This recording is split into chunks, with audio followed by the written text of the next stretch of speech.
¿Qué tal? Soy Javier Garza Ramos para Latinus. A una semana de que tengamos el último debate de la elección presidencial, girará sobre el tema de seguridad y sin duda es uno de los más esperados porque este es uno de los temas en donde el gobierno del presidente López Obrador quedará más a deber. El balance de su sexenio pues lo pone muy por encima en número de homicidios con respecto a los gobiernos de Enrique Peña Nieto y Felipe Calderón. Si Calderón, por ejemplo, cerró con un promedio de 55 homicidios al día a lo largo de su sexenio, Peña Nieto con uno de 71, pero en los 5 años del gobierno del presidente López Obrador a diciembre de 2023, el promedio ya se había disparado a 92. Lo único que puede presumir López Obrador o la 4T en general es que se logró frenar el aumento que se dio en los sexenios de Felipe Calderón y de Enrique Peña Nieto, por ejemplo, en el de Calderón, cuando prácticamente se duplicaron los homicidios.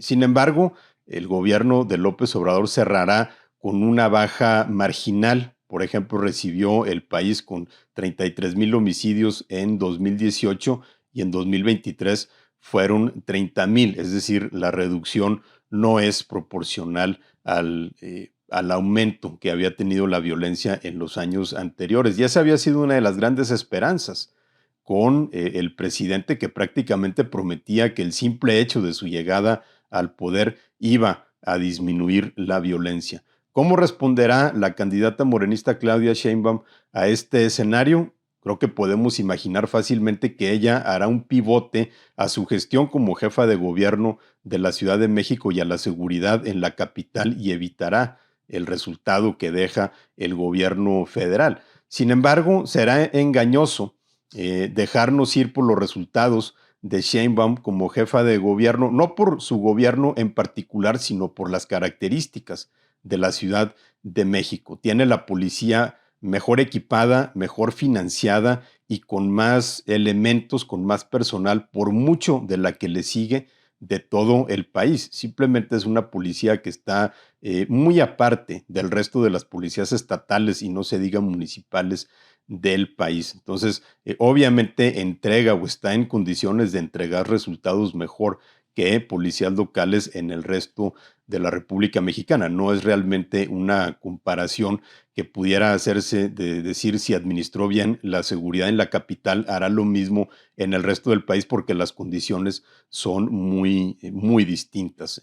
Gobiernos de Morena, por ejemplo, pues han deteriorado las condiciones de seguridad en los estados en donde han ganado el poder. Guerrero, por ejemplo, Michoacán, Baja California, Sonora, Zacatecas, son algunos de esos ejemplos. Haría bien Sheinbaum, por ejemplo, en explicar en dónde quedó el plan del presidente López Obrador de establecer más de 200 perímetros de seguridad en todo el país, coordinados por el ejército con la participación de policías locales, modelados un poco en el mando especial de La Laguna, que es el esquema de seguridad que fue más exitoso del gobierno de Peña Nieto, que logró pacificar notablemente la región de la comarca lagunera en Coahuila y Durango. Sin embargo, ese plan nunca se replicó en el resto del país como el presidente en algún momento lo había diseñado.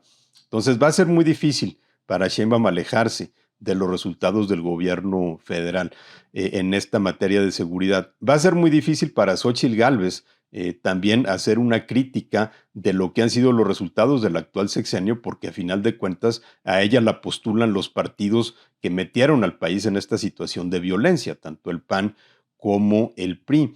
Y en estos mismos partidos hay gobiernos que tienen resultados mezclados en cuanto a sus políticas de seguridad. El PAN, por ejemplo, gobierna un estado tan seguro como lo es Yucatán, como uno de los más violentos del país como lo es Guanajuato. El PRI igualmente dejó un desastre de seguridad en el Estado de México, pero logró una estabilidad y una pacificación notable en el estado de Coahuila. Entonces, digamos que en este caso, pues el balance de Xóchitl Gálvez y del PRI y del PAN también es mezclado.